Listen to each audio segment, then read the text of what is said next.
Hey guys, I'm going to show you the strangest cave in Ellora cave complex, commonly called the Evil Cave by locals. In the first part of the video, we'll take a look at how both archaeologists and historians are completely wrong, and in the second part, I'll show you some shocking evidence that confirms some horrifying stories of abduction and even torture that are told by the locals about this cave. This is cave number 1, and the official story told by archaeologists and historians is that this is a Buddhist cave. But there is one small problem. It is not a Buddhist cave at all.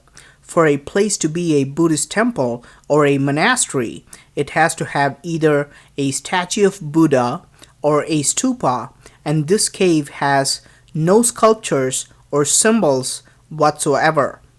In fact, this is the only cave out of 34 caves in Ellora that does not have any deities carved at all. Archaeologists think that this could be one of the first caves carved in this area, but are baffled because they don't know the actual purpose of this cave. The second reason why this cannot be a Buddhist cave is because they found a sacrificial altar in the middle of this cave's hallway. This large stone is used for animal or even human sacrifices, where you would basically place someone's head and chop it off as an offering.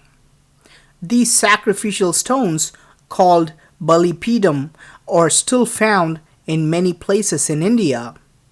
I think we can all agree that there is no way that Buddhist monks would kill animals and human beings as offerings to Buddha. Archaeologists understand that they are on shaky grounds, so they have put up a plaque like this.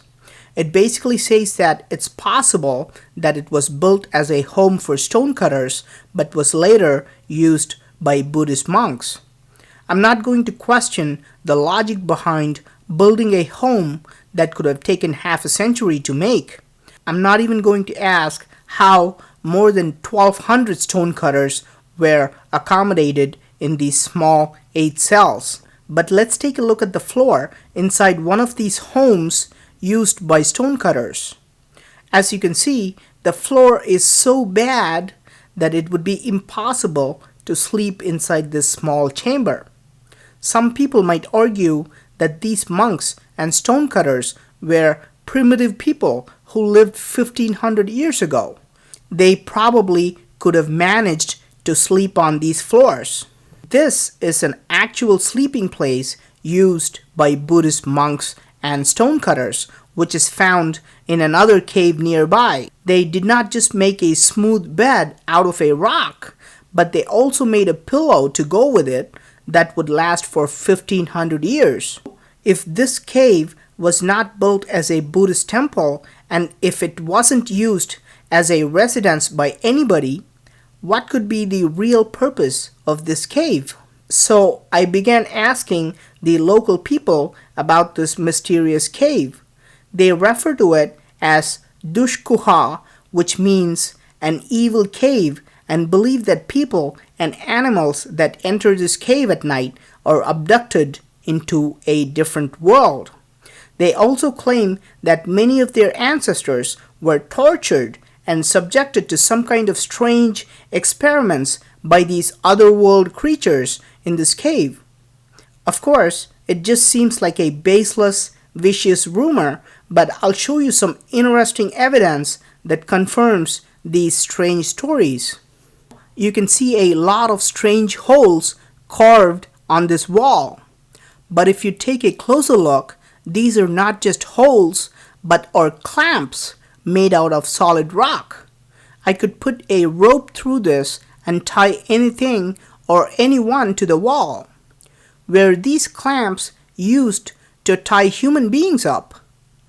This accurately matches with what the locals claim. In fact, one of them told me that people were tied upside down from these walls. This is also possible because some of these clamps are situated at 12 feet from the floor. What else could be the purpose of these strange clamps located at such heights? Let's take a look at these rectangular doorways to these chambers. Notice how perfectly they are carved. You can also see that once upon a time they had doors that would close these chambers. Why do you need such perfect doorways for the cells that you can't even sleep in? These perfect doorways combined with good doors can make these cells completely dark and even make it airtight. Were these small rooms used as jail cells or even torture chambers? If you take a look inside these chambers, you can see clamps on these walls too. Did extraterrestrials tie up human beings inside these dark chambers and use them for experiments like we do on lab rats? Finally, why did they find this sacrificial altar in this cave? There is no such altar anywhere in the Ellora cave complex. Is it possible that human beings were sacrificed inside this cave?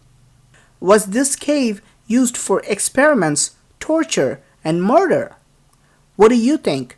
I hope you liked this video, and please do let me know your opinion. Also, I'm finding a lot of intriguing places like this, so please do subscribe to my channel. Thank you for watching, and talk to you soon.